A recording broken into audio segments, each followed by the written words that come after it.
Good morning, everyone, and welcome to our continuation session on dependency management for C++ applications using CMake and Conan.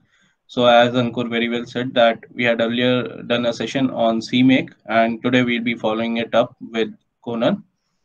My name is Kunal Sharma, and I work as a software engineer at Infinite Technologies. Let's just move to our session now. So before we move ahead, let's also get a quick recap since it's been some time that we had our last session. So in our earlier session, we had set out some expectations in the form of a very minimal list, and we were able to cover the above two. Today, we'll be focusing on how we can write a Conan file so that we can interact and use Conan efficiently, how we can create and fetch Conan packages, and in the end, our main objective is basically to utilize open source more efficiently. There are multiple things, a lot of contribution, active contribution is being done by the open source community members, just like us, and we should make use of that in our day-to-day projects. Before we move ahead, we should also understand the need for a dependency management system. So this kind of a technique is already there conventionally in a lot of languages, but is not really provided in the case of C++ due to its complexity. And that is why now, with the modernization that has been coming up with respect to the tools and technologies in C++ world, there have been some certain, let's say, steps taken forward in this direction.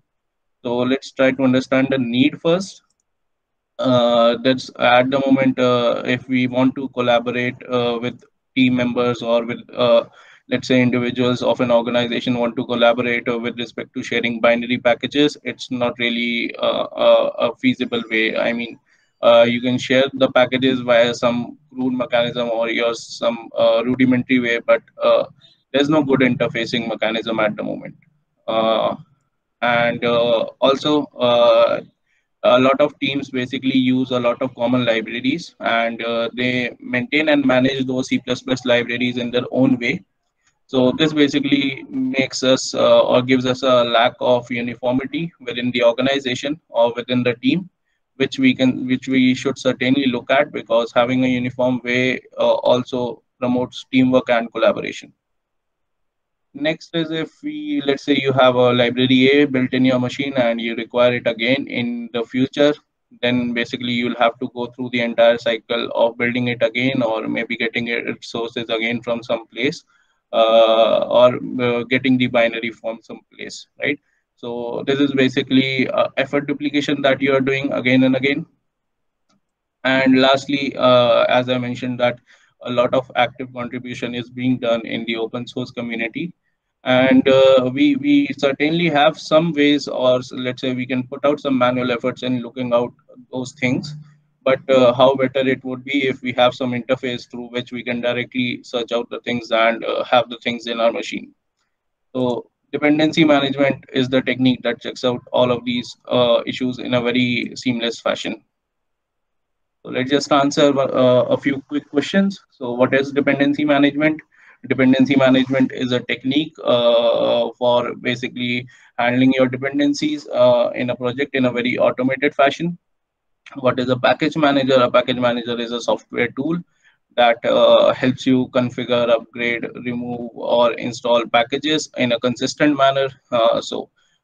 Handling of these packages is basically done by software, and there's very, let's say, a very minimal human intervention. And finally, come to the build system, since the dependency management system that we have been focusing here is a combination of a package manager and a build system. And if you have ever worked on a medium to large size C++ project, then you would be very well aware of build systems. But to put it in a statement, I would say that they help you in transforming your project assets into a final outcome that you can provide to your project users. So I believe the things are clear till here, and we now move ahead to our highlights from our earlier session that we had on CMake. What is CMake? CMake is a build system generator. It generates your native build intent, which tends to be much more, let's say, efficient and better in case of performance. We also saw some few examples where we basically generated some binaries like libraries and executables with the help of writing some CMake file. We made use of an extensive feature that is provided by CMake called CTest to run the unit test. Finally, we came to the packaging part where we tried to create the CMake packages with the help of install and export commands. Uh, and once these packages are there, then how do we consume it? We consumed it with the help of find package commands, which are part of the CMake. And lastly, the more important concept is basically handling transitive dependencies. So if you are working in a large size project, there would be certain transitive dependencies, and it's really a messy thing to handle if you do it manually. So that is why we saw that how CMake does it with the help of find dependency. Now, in the case of CMake, we had seen that the packages we were creating in a local machine, and then we were basically consuming it in a local machine, right? But what if in case you need to provide the same package to your user or to your teammate or some other teams? So how would you do it? This is where the question comes. CMake is a build system. It's not really meant for distribution. So can there be a better way of distribution? So this is where exactly our package manager comes into picture, which helps us basically handle these packages in a very consistent manner. And this is a recent meeting C++ community survey, which was conducted a few months ago. And if we look at the numbers, then we can see that Conan is the favorite package manager, although I'm not really convinced with this data. Since I see a lot of no's, which say that people aren't really using package managers in their C++ projects. I believe it's high time that people start exploiting the things which are already there in the open source, which are already done in a very seamless way by open source tools and technologies, rather than doing the messy way and maybe having our own flows of handling these things out. So finally, let's look at how an ideal package manager's view would look like. I hope there are no questions still here. Okay. So let's consider there's one user, and there's an artifactory, which is nothing but a location, or you can take it as a place which contains a super pool of C++ libraries. Now, this artifactory, we can take it as an organization level artifactory, which is mainly responsible for storing dependencies which contain some legacy code. So if in case the user requires any of these dependencies, then he can make use of a dependency description and fetch his dependency into their project requirements. Another case that can also be considered is, let's say the user needs some common library like Boost or GTest. And the organization's artifactory might have a scenario that might have a condition that they'll just store the legacy code, and because storing everything in the artifactory is not something that can be done by the organization. There are space limitations and everything. And how better it would be if you have a similar place, which can be an open source artifactory, which gets you all these common libraries like Boost, GTest, Systemc, Qt, and everything. So this artifactory is being maintained by the people from the open source community and is very active. So here the user is really happy. He gets his needs fulfilled via this mechanism. Another case that might also come is how do we update this artifactory? So let's say the user has a new dependency built up at his local machine, and now he is aware that this dependency might be required by people within the organization, within the team in some future needs. So in that case, the user also has the possibility of uploading that dependency to the organization's artifactory. And this way, the organization's artifactory can also be kept updated. And the user also has can have the possibility of uploading the packages in the open source Artifactory. Of course, there are some quality gates that might be required to keep in mind, and then the things can be done in the same way. So this is exactly the power that Conan as a package manager gives you, where you get this beautiful view, and you can manage all your project dependencies in a very seamless manner. Okay. So now we move ahead to some basics understanding of Conan. So what is Conan? Conan is a decentralized package manager with server client architecture. Decentralized means that there can be multiple clients and multiple servers. Just as we saw that there were two Conan Artifactories and a user was having it and accessing both of them. So the servers can be like open source Artifactories, corporate Artifactory, or you can have something for your own private case. Now, another aspect is basically the Conan also provides a located cache. So once you fetch the packages from Conan, they'll be stored in a particular location, just in case, just as pip does it. And then what it basically helps out is that next time you need to use that particular dependency in any of your project, you have it stored in your located cache, and you can directly use it from there. Conan supports various types of packages. The three common types are basically sources only, where you just package out the sources and upload it to the Artifactory, sources plus binaries, and binaries. Now, the ideal, or I would say the recommended way would be to upload sources plus binaries. So you're uploading the binary that you built with your specs and configurations. But apart from that, let's say the some other user wants the same dependency, but for a different compiler or different platform, then they can tell Conan to basically build the binary as per their configuration, and Conan would get them the binary as per their configuration in the local machine. Also, Conan supports offline use. So if in case you want to integrate it with your CI/CD setup, then that possibility is there as well. And finally, a very new development being done in the direction of Conan is that JFrog recently provided a few Conan trainings, which basically go on from Conan basics to Conan advanced. And the trainings are really good. It's merely like 2 hours long, so you should definitely check them out. Conan is a fairly simple software tool to use, I would say. At the moment when I learned, these trainings weren't there, and even then I didn't face much difficulty in learning it. So you should definitely try Conan out. And now, Conan, how do you basically provide, let's say, use Conan? You can have Python files, which basically are Conan files. So you have a Conan file.py, and you can do the manipulation with respect to Conan in them. Conan works with a wide pool of build systems. So Conan allows you to specify your build systems during the build process. We can create instances of our build systems, so we'll see the examples in the later slides.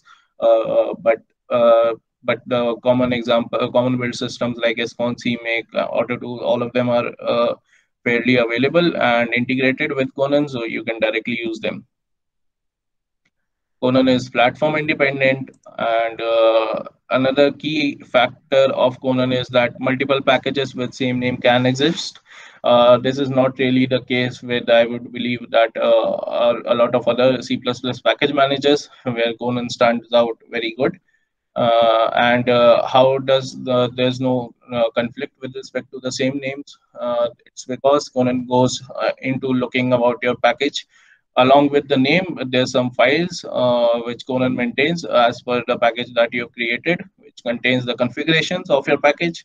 And that is why Conan is aware that all the packages are unique. It also generates some hash code and everything as per the package configuration. So there's never a conflict regarding the names and everything.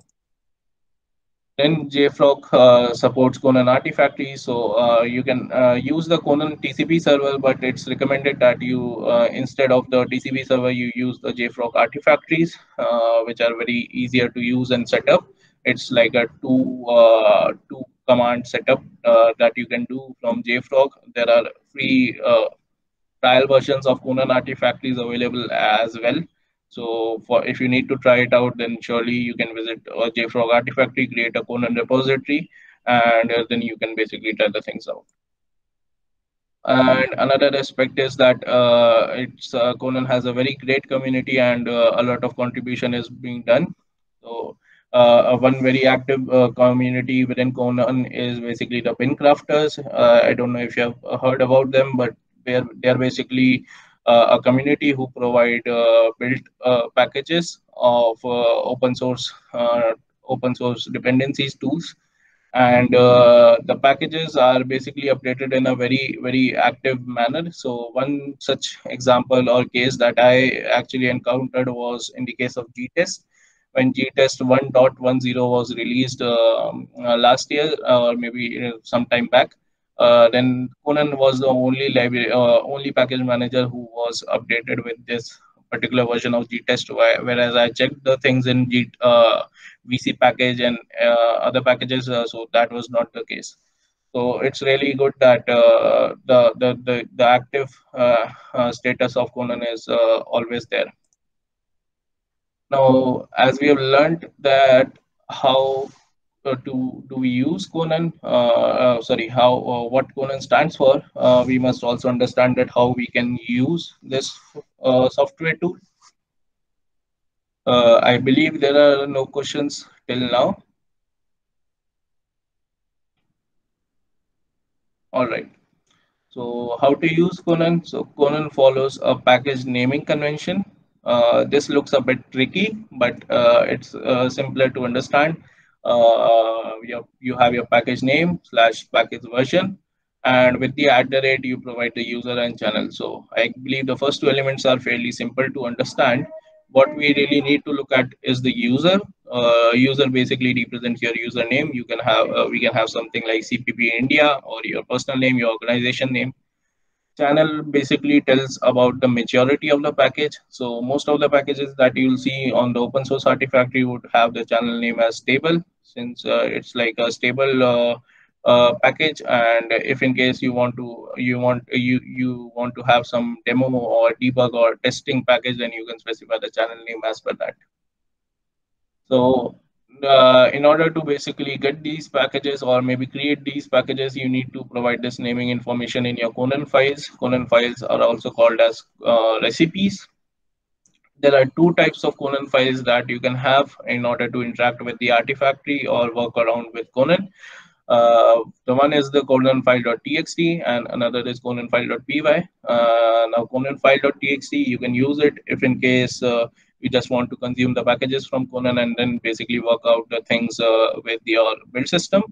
But if in case you also want to create the packages and do some programmatical things, then Conan file.py is the way to go. It's much more powerful as compared to the textual file, which is, I believe, fairly understandable. For fetching Conan packages, you have a command called Conan install, where after which you can specify the path to a Conan file, which can be a Conan file.txt or Conan file.py. Similarly, for generating, so if you're worried that how do you generate a simple or how do you write a Conan file.py, you do not need to worry about that as well. Conan has a command called Conan new package name slash package version, and basically this command provides you a bare metal skeleton of a Conan file.py, which you can modify as per your use case and then start with Conan.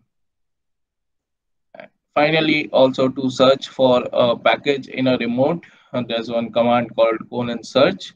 You provide the package name slash package version, after which you specify the remote name with the -r argument.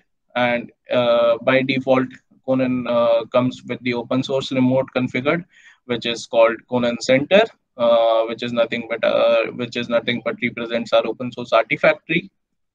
And if in case you do not specify this -r Conan remote name command argument, then basically Conan would search for this package in your located cache.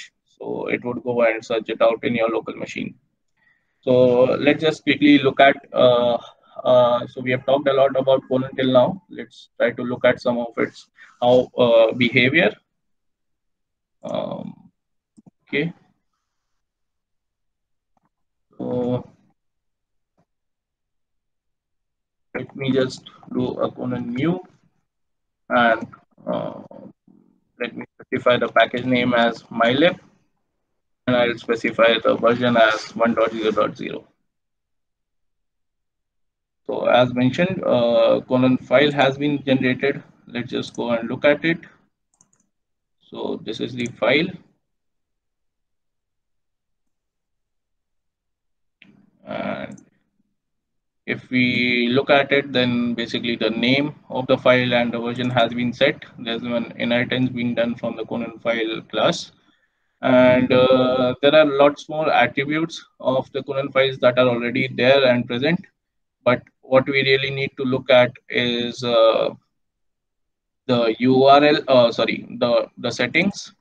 So settings basically have four fields like OS, compiler, build type, and architecture. So architecture, you can have it like the 64, 32-bit, then build type, release, debug, and compiler. So you can specify these settings. Options is just something which we can have custom as well. At the moment, there are two options which have been generated, which are shared, meaning that the dependency or the package that we are creating should not be, or the package that we are telling it to get, it should not be basically shared. As if you see in the next line, we are setting it out as fault. So meaning that static library, hinting it towards the static library, and generators as CMake. So we'll see what exactly does generators mean, but in just to give you an idea, by saying generator, we are telling it that we'll be creating, or maybe let's just get back to our slide. Let's just understand one more slide and then we can come back here. So there are multiple Conan file attributes that have been generated. We just saw them. Let's try to understand it. So as I mentioned that the settings which represent the compiler OS architecture, you can specify them here. Then options which shared, and custom options as I just mentioned. Then you can create a custom option like this where you can say that maybe the option can be like testing, and you can specify true and false. And in your build step, or maybe when you're basically getting the dependencies of the current package, there you can see that with the if else condition, that if the test is being set to true, then get me one more dependency, let's say the gtest dependency, which is used for testing. And if in case the test is set to false, then basically don't the work out with the required field as I have specified. Requires is basically the attribute which represents the package current dependencies. So if in case you're trying to build a package and that package already has some of its dependencies, then you need to specify that in your Conan file.py with the requires field. Finally, yeah, there we come to the generators part. What generators here means is that if in case so you are getting your dependencies from Conan, right, with the help of requires field. Now, how do you provide this information to your build system? So this is what exactly generators does. That it provides a glue-like mechanism where you are able to provide the information about dependencies that are understandable to the build system. Now, generators usually in Conan, what they do is basically create some files that you can tell your build system in some way. And once your build system is aware, then they can basically take out the information stored in those files and use it during the build process. So as I mentioned that the generators are not required if the package doesn't have any dependency. Finally, the Conan file.py that we might have seen also contains some methods to manage the packaging flow. Methods can be like source, where you might want to get your sources from some Git repository. You can have a build function. You already have a build function which takes care of the build step. So all these steps you can also execute with the Conan command. Like you can say Conan build and path your Conan file, and only your build method would be executed. So all these power is also provided with the Python file. And then Conan package, where you do some packaging, the final packaging. Once you have built your binary, then you need to also package it, where you can do some copy paste stuff. And finally, if you want to provide some information to the user about your package, then you can specify it in the package info.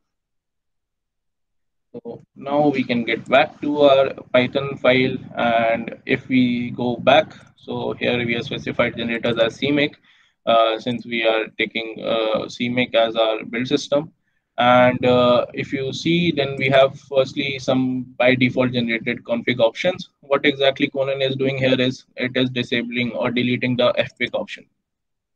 And why is it actually deleting it is because the Windows fpic is an option that works in Linux, so that's why it is self-aware of taking care of these types of things.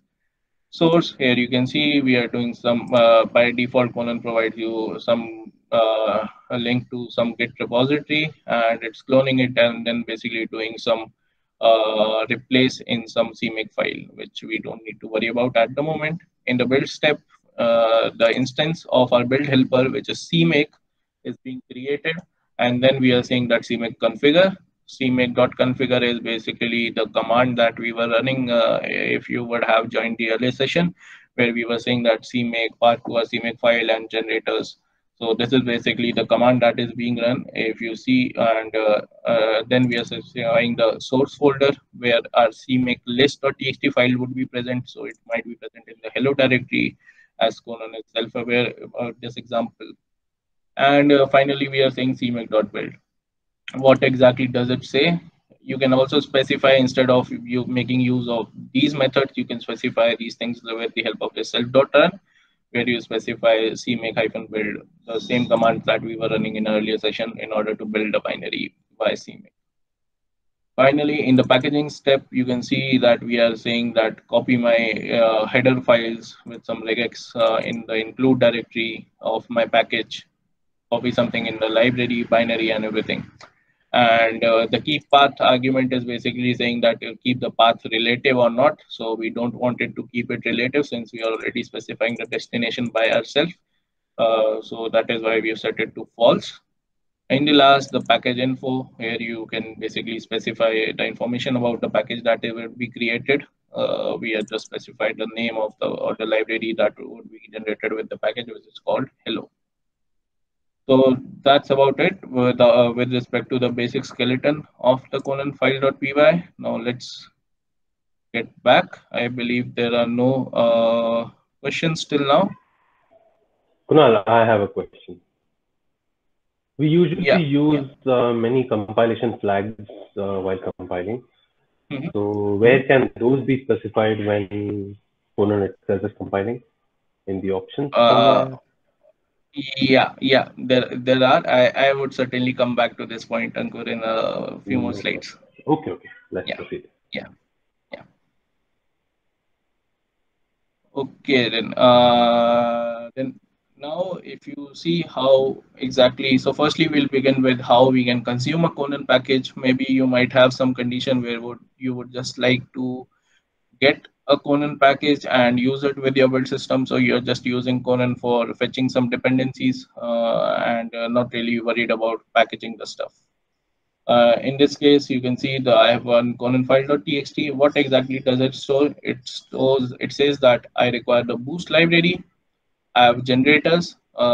In generators, I have specified not CMake, but CMake underscore paths. So this is also, so there are multiple generators available with CMake with their specific use case. And in this case, I've specified CMake underscore paths. We'll see exactly what this generator would do. And in the options field, I'm specifying that I need the boost library, but it should be a static library. So I've specified shared as false. If in case I need to represent the same thing in the Conan file.py, then I can do it in this way. And finally, when I get the Conan package, the boost library, I need to provide the path or the files of the appropriate files of the boost library to my to my build system.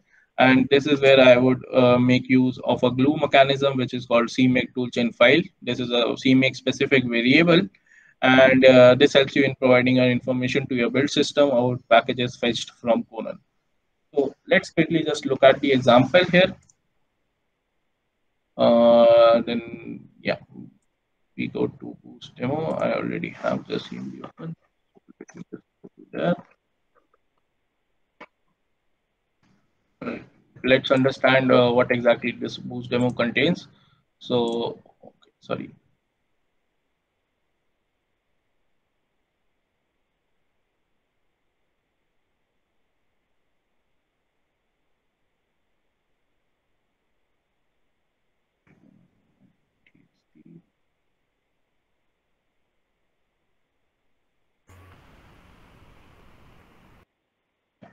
Okay.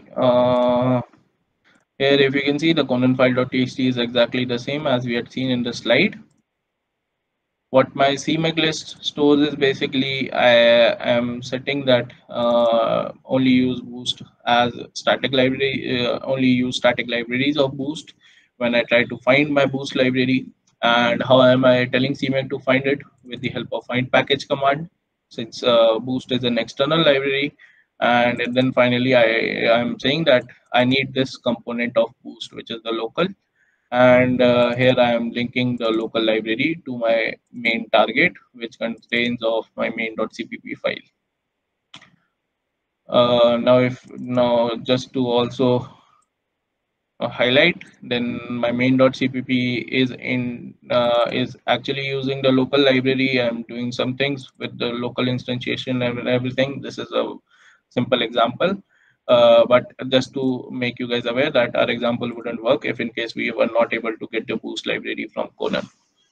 So as we had discussed that in order to basically fetch our dependencies from Conan, we need to do the Conan install command, and here after that I'm specifying the path to my Conan file.txt, and if I just press enter, then Conan basically took care of some settings which are let's say the native settings as per my user local machine, and it has specified the architecture as 64-bit and everything. It went into my requires field. It fetched my boost library from so I already have it in my cache, but where exactly I fetched it from is the Conan Center, which is the open source Artifactory remote. And there are two more other libraries that are being fetched. They will always be fetched if you want to use Conan, and these libraries are basically responsible for the compression and decompression of your packages while when they are being fetched or created. And now basically with the help of generators, I specified the CMake paths, and one file has been created called conanpaths.cmake. So let's exactly look what does this file exactly store. Now, if you can see, then in this file, I don't need to worry about the last steps. If you would have seen my earlier session, then there I had specified what exactly the CMake prefix part does. It basically represents the path. Both of these represent the path, but there are two ways of finding the paths. One is the module way and one is the config way in CMake when you use the find package command. So, and what does it? And Conan has already set out the CMake specific variable with the help of my CMake generator, CMake path generator, and you can see that it is locating. It is basically representing some location. What exactly is this location? If I just go there, then this is basically my boost library. So this is the location that Conan was referring to in that file. And now, as I mentioned, that I don't need to work out with Conan here with the packaging stuff. I just want to now build my main.cpp with the help of my build system.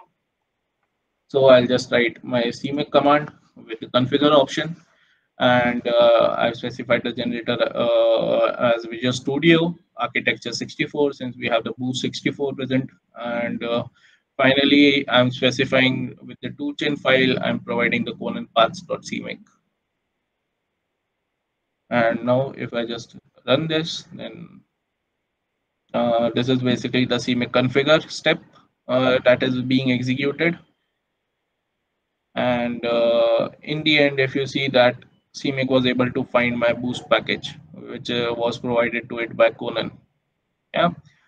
And it also says that the component that I mentioned in my cmake list.txt file, which was local, so it was able to get it.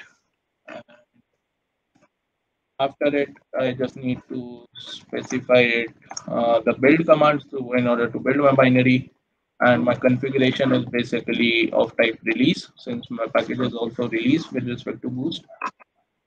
So now I'll just run my build step, and CMake is saying that it has generated the main.cpp. Just look at it. Yeah, so we were able to run a binary. It is printing out something which I had specified.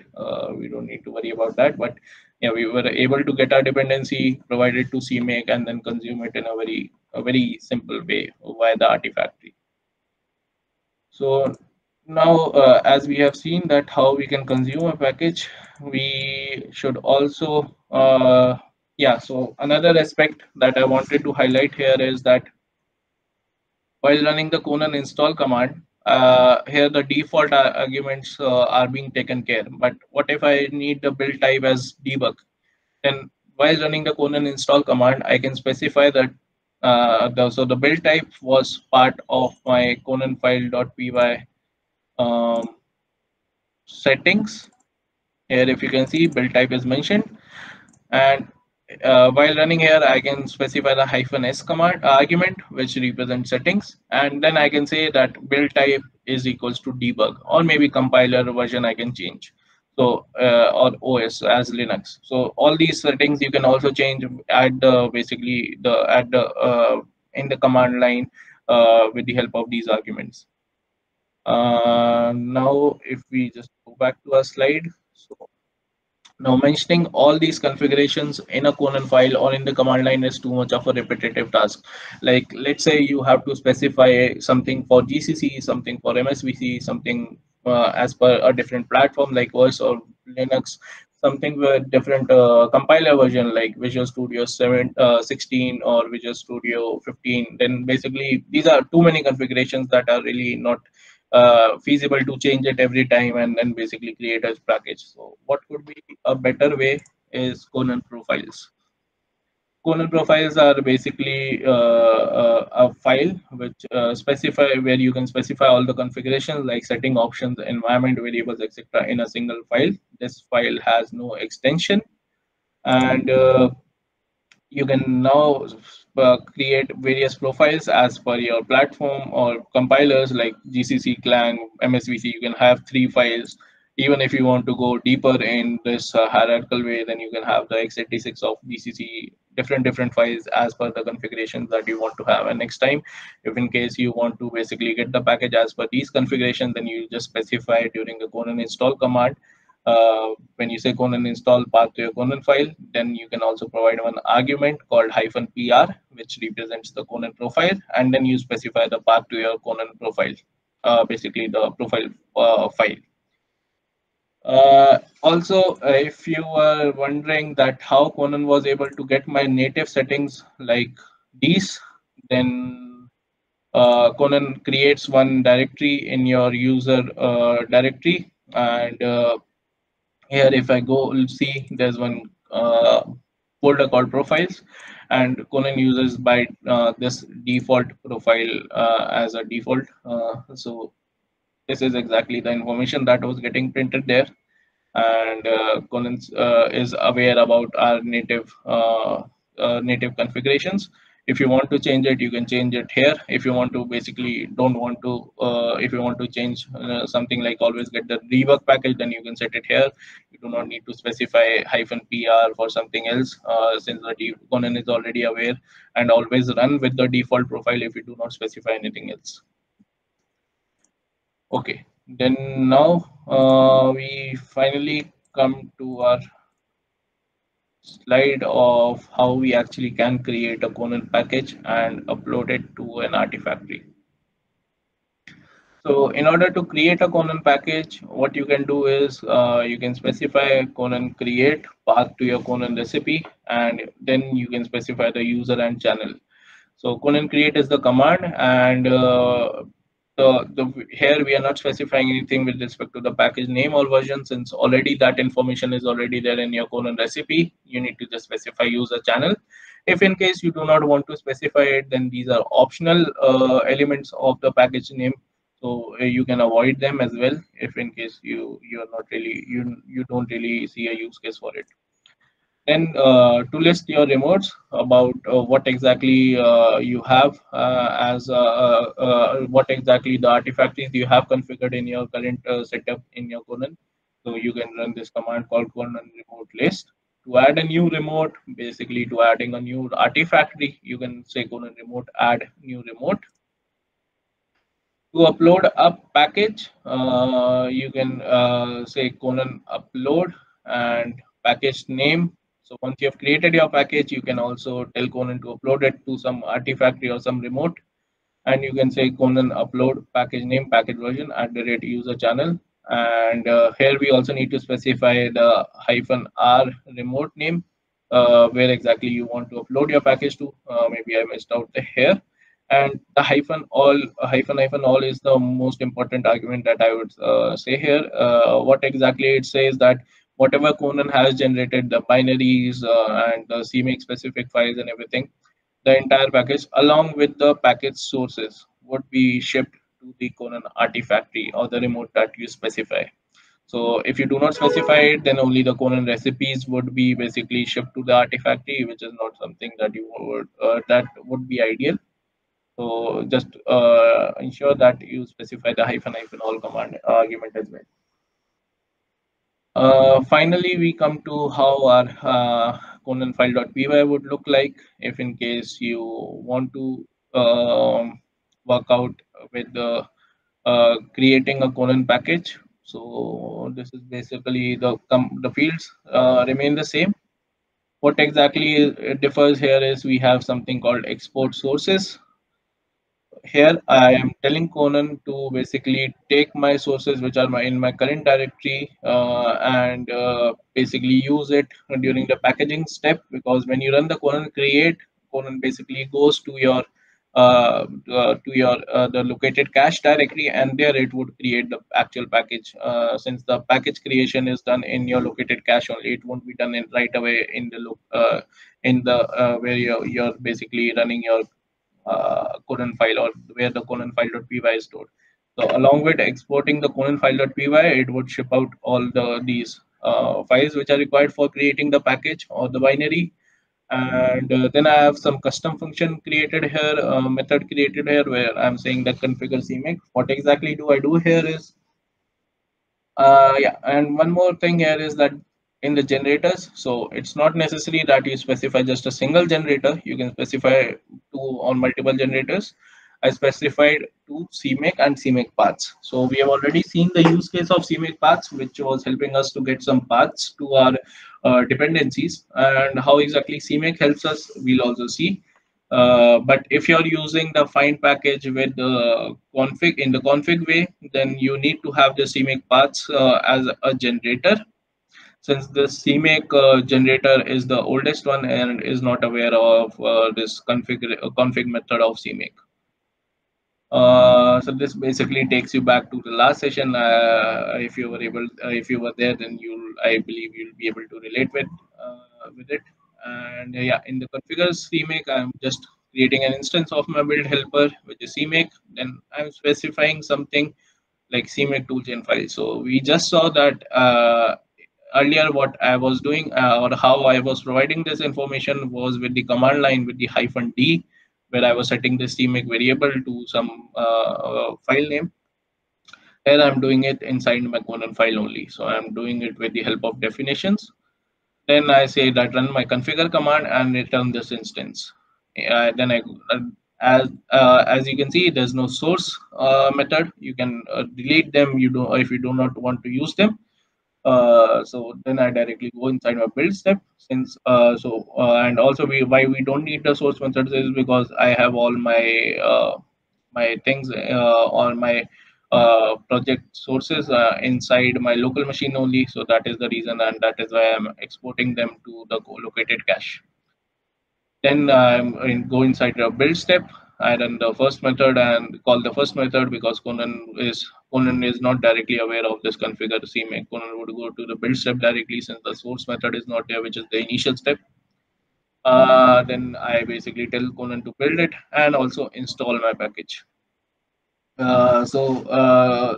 Why you actually want to install it here instead of doing the copy pasting part on in the package method is basically since we had seen in the earlier session that how we can create a very good structure with the help of CMake install export commands, and also this also provides you some flexibility where even if you don't use your package managers, your build system is aware of, let's say, capable enough to create your packages. Of course, the distribution part is the one that we are focusing on with the help of package managers. So that is why we say we do not need to do anything in the packaging step. And in the package info, I just specify my package library. Here you can specify a lot of other information like where exactly is your include path, where exactly is your what exactly is your library version and everything. Not library version, but the components of your library and everything. But I haven't specified it. These are some custom things that can be done as per the user use cases. So let's just see now how we can actually create a Conan package. So if I go back to my then I have a calculator example. And what does it actually store is it has a source file. Let's just, okay, I already have it open. And in the cmakeless.txt, if you can see, I'm trying to create this calculator binary, a static library, and then I'm telling that CMake you should also find package do of boost since it's a dependency of my this calculator package, and so I need the boost library, the header libraries of boost. And next steps we don't need to worry about. These are basically about the packaging stuff which we already discussed in the earlier session. So if in case you want to check them out or understand them, then you can surely go back and look at the part one. And finally, I have one colon directory. What exactly is in my colon directory is two files. I have another CMake list, which is specifically there for the use case of Conan. So with the help of Conan, with the help of this file, what I'm doing is it's a CMake wrapper, and telling it to basically include some file which is Conan build info.cmake. And what is this file? This file is basically would be generated by our this CMake generator. So CMake generator basically generates a Conan build info.cmake file, and then I'm telling it to including it in my build system so that the information which is stored in this Conan build info.cmake can be captured and during the build process. And then finally I'm running this Conan basic setups targets. What exactly does it do? Whatever I have as Conan, the configurations, the compiler flags that Conan by default would set, I am telling it to set it as per at the target level and not the project global level. And then I'm specifying the path to my root CMake, basically the calculator CMake. So I just go back a level, and then I go back into the main CMake and with the flow of this, with the flow maintained. Now, why exactly the CMake wrapper is there is because I don't want a tight a tight coupling between my CMake and Conan. So my build system should work seamlessly even when I'm not using Conan. Maybe some better package manager might come up in near future, and if I have to switch, then my build system should be the same, or maybe the my build system and package managers should be independent of each other. So that is why I have another wrapper where I'm including this file. I'm not including it directly inside my main cmakelist.txt file. Yeah. Finally, we have a Conan file.py, which we already discussed. Then let's just try to run and create a package finally. So if I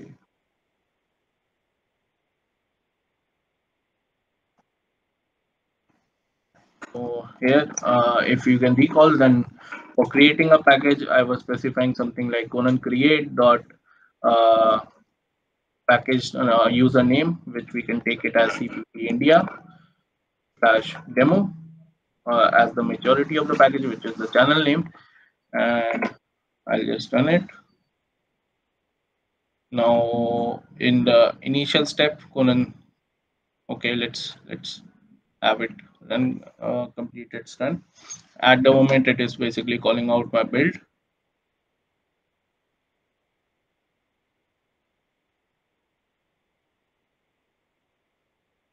Okay, so a lot of automation was there from the Conan side, and let's try to basically break it down step by step. So this is my Conan create command. What exactly initially Conan did, it basically exported my sources, copied my sources from my destination to the actual located cache of Conan, where it can basically use them for creating the final package. Yeah, for the build process, build step, and everything. Then another aspect that was there was that I required the boost library, which I had specified as the requirement. So it was aware, and it got me the required field. And another aspect is that it also required got me the bzip2 and zlib library, even though I didn't specify it. So there is some kind of a transitive dependency being maintained by Conan in some way, where you just specify the next level of dependency, and the leaf nodes are basically taken care by Conan itself. Finally, it basically created my package, copying sources to build. Then it called my build method, where the cmake.configure was initially called. Then it created my calculator.library, and then it basically ran the cmake.install command, which installed uh, my library in a certain way that I had specified in my native my build system, which is cmakelist.txt file, about how my package should look like. And finally, we have our package created. So let's just also look at how the package exactly looks like. So if I go inside data, all your packages are basically stored in this .conan/data folder, and I can go inside the calculator directory. Then this is exactly the specification that we had specified. We have one package folder. Some hash has been generated, and this is basically so this hash is basically your package ID. So if in case you want to get a package with a particular ID, then you can say that during the Conan install command, specify this package ID, and Conan would get you this particular package ID. You do not need to even worry about the configurations and everything. Yeah, if you have very specific needs. And here CMake, as I just mentioned, that CMake did the packaging part for me, where it generated some CMake specific files. It copied my header file, and finally the binary, the calculator.lib, was also generated.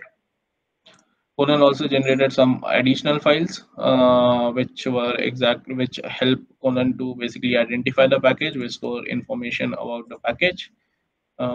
If you just want to quickly look at it, then it is basically storing all the information about our package.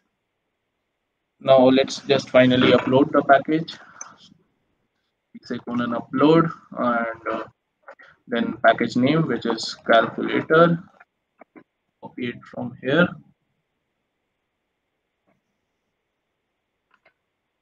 And now I need to specify my remote. So I'll specify my remote as Conan. What it was, demo remote, I believe. So yeah, okay. I needed to specify. Okay, so here exactly I forgot the all argument, and that's why Conan didn't even basically uploaded my entire package there. It just uploaded the recipe. Finally, the uploaded Conan package.txt target tar file has been uploaded. If I just want to have a look, then this is basically my artifactory. which I have set up. This is a free Artifactory that I've set up for my private use, some trial version. And what we first see is the username, calculator, library name, package version, and the demo of the channel. Then if I go export, basically stores my Conan sources, the tar file which stores my main.cpp or whatever sources I built my this package with, and the package stores my exact idea of the Conan package.tar, which basically stores my CMake files, lib, and whatever we saw inside the package directory. So it basically stores this. All right, so now we go back to the final step. So as we just saw that Conan was handling some dependencies with respect to getting the packages. When we say that get me the boost package, it also gets some bzip2 or zlib library, right? So there's some kind of a transitive nature with respect to Conan, where you just tell the next level of dependency and all the other dependencies that are required for by that dependency. You can specify them while packaging this dependency, and next time, if anytime you require it in your certain project or anything, then Conan would take care of all these leaf level nodes, or basically the child nodes. So this is a very powerful way by which Conan basically solves out a lot of mess, which the transitive dependencies are being handled very effortlessly.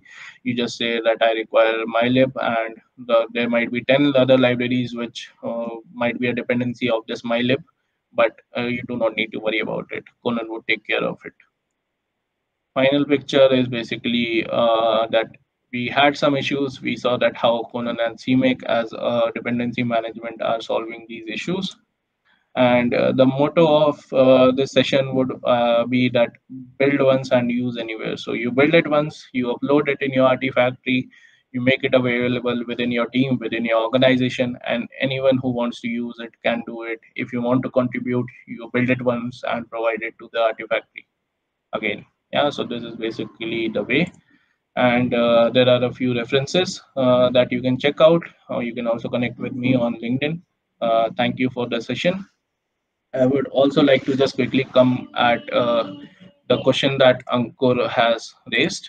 So um, just a second. So yeah, so Ankur, regarding your question, I would suggest that okay, we might have to look at one more thing. Okay, let's go to the build directory again. And if I go inside my this build directory of my calculator, then you can see some files have been generated. And the file that I was talking or including in my CMake list was this Conan build info.cmake. Now, what exactly does it store is it stores a lot of information which I'm trying to provide to my CMake. So it stores the information about my boost library. Here, I didn't need it to basically provide CMake paths, but I wanted to include it here since if in case because we do the find package of boost in the module way. Here we are not specifying any config keyword, but if in case you have specified anything as the config, then you need this CMake paths as your generator, which tells you the CMake prefix path variable and everything. But yeah, going back to the build info file, what it also sets out is the CXX flags and everything. And coming to your question about how you can set your compiler flags or CPP defines and everything, what you can basically do is, or what I would suggest is, do it in the build system level, where you can basically just go here and specify the things as per your target level. Maybe you need to specify the C++ standard like 11 or 14. Then you have the option of specifying it with the help of target compile features. If I'm not wrong, that is the command which is coming from CMake.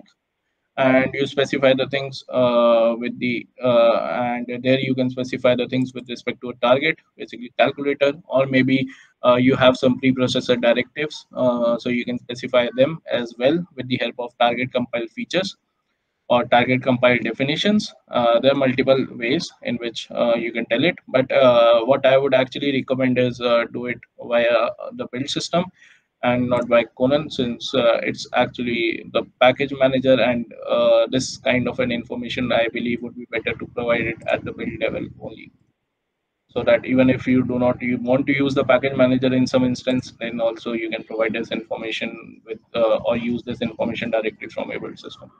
Okay, good. I hope you are. Perfect. Does Conan then recognize two builds as different because the options were different? What yeah, so actually yes, so even if there's a minor configuration difference, uh, it can be with respect to basically your build type like release or debug, or it can be with respect to the architecture, with respect to compiler versions as well, even, or the library standards as well. So all of these different package would be created, so Conan is taking care of that, but the package name, as I suggested, would be the same, and you can provide your configurations. Conan would get you the appropriate package as per your configurations. Thank you. Okay, are there anything else? Any I am done with the questions? session. Any questions, anyone? We have the link to the feedback form in the chat. Please take a couple of minutes. It won't even take 2 minutes. But any questions?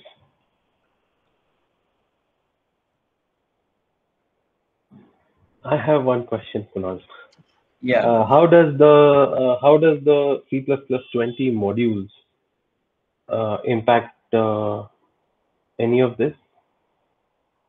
Okay, so at the moment I I don't haven't know if even you. tried the C++20 modules, but that is something that we have in our mind within our team as well, where Vishal is also taking care of it. I work in his same team. Okay. But I believe it wouldn't affect this kind of a setup. Some changes, of course, would be required with respect to how we are doing the includes and everything, but I believe the packaging and building step should remain the same. In the flow basically should remain the same. And this is open source. What kind of Yeah, license? yeah. So if you want to install them, you can directly install them with the help of web. So they are easily installable, and as I mentioned, that the trainings are also available, which are really good, the official trainings. So you can check them out. Yeah.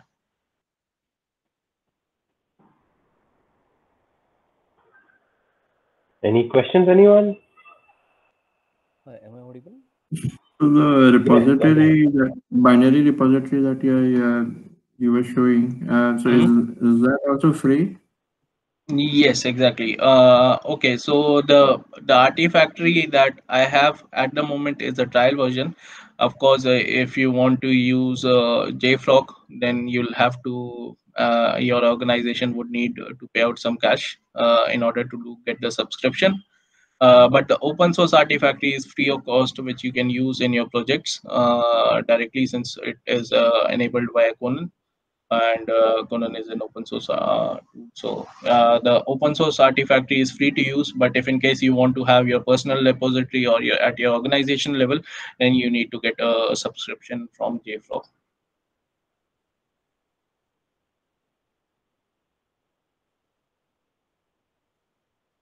Ankur, you're on mute. Did Amey had a question? Did Amey have a question? Yeah. Yeah, I already asked. Maybe Okay. it was Satish. The link. Perfect. I guess then, if there are no other questions, Am I audible? somebody spoke, right? Yeah. Hi, Kunal. Am I audible? Yeah, it's fine. Yeah, go ahead. Just wanted to know, while explaining the CMake file, we have one flag you mentioned, as we are skipping it for the Windows. Actually, it was hyphen FPIC position in Yeah, the FPIC. code. Yeah. Yeah, just I thought I read something about it in past, but not able to recall as of now. Mhm. So it was related to some library and maintaining the position independent code, irrespective Mhm. of the platform architecture. So anyone have any comment on that? Yeah, that would be very good to understand. why we specifically use it for Linux or anything. Does anybody have any comments? Yeah. Okay. So I am aware of it, but maybe Ankur, you can take it here to provide a better understanding there. Go ahead, please. Go ahead, please. Okay. So Satish, your question is basically what exactly is this FPIC? Yeah, sort of. That sounds like it. Yeah. Yeah. What is that? Okay. So you're basically trying to tell your compiler or your machine to basically store your program in a way that it doesn't jump addresses, and you want it in a contiguous way. So this is why this flag is used. I don't really have expertise over these things, but yeah, just for my understanding, what I have is that you use these flags to tell your machine that get the memory in a contiguous manner and do not make particular jumps while storing my program's information. Ankur, can you add on here? I don't particularly remember. I guess this Yeah. option would. Yeah, Ameya, please Yeah. go ahead. Yeah. No, so this FPIC option is actually on Windows, I think so it's enabled by default. Like it's been, I think so, default for long. So basically this is like a position independent code, right? So earlier, like if you go back to 8086 days, DOS days, where you had, particular sections, they were mapped to particular areas and memories. So your code was much more tied to the underlying platform and how, where it expected the code segment, or like, so you had the code binary that you are generating, they were kind of hard coded, like where the main would be located, or all those things. So this FPIC option is, I think so. Okay, I think so. I just lost on something. So in modern Linux system, I think so. In some of them, they're enabled by default. Like that is also one of my understanding. I don't know. Maybe someone else has some different perspective on that. For the position independent flag.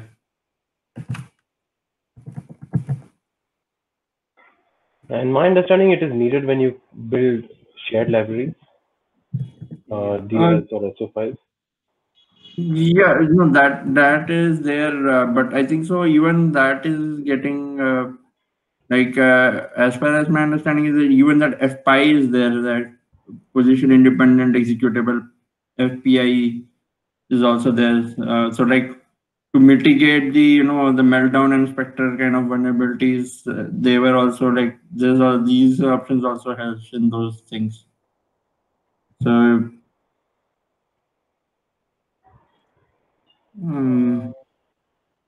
Yeah, so just as I am sharing the screen, let's just also look at Stack Overflow for this information. So it says that the generated machine code is not dependent on being located at a specific address in order to work. So jumps would be generated as relative rather than absolute. Maybe we can you can just search it out, FPIC on Google, and you'll get the idea. I believe the basic idea would be clear here.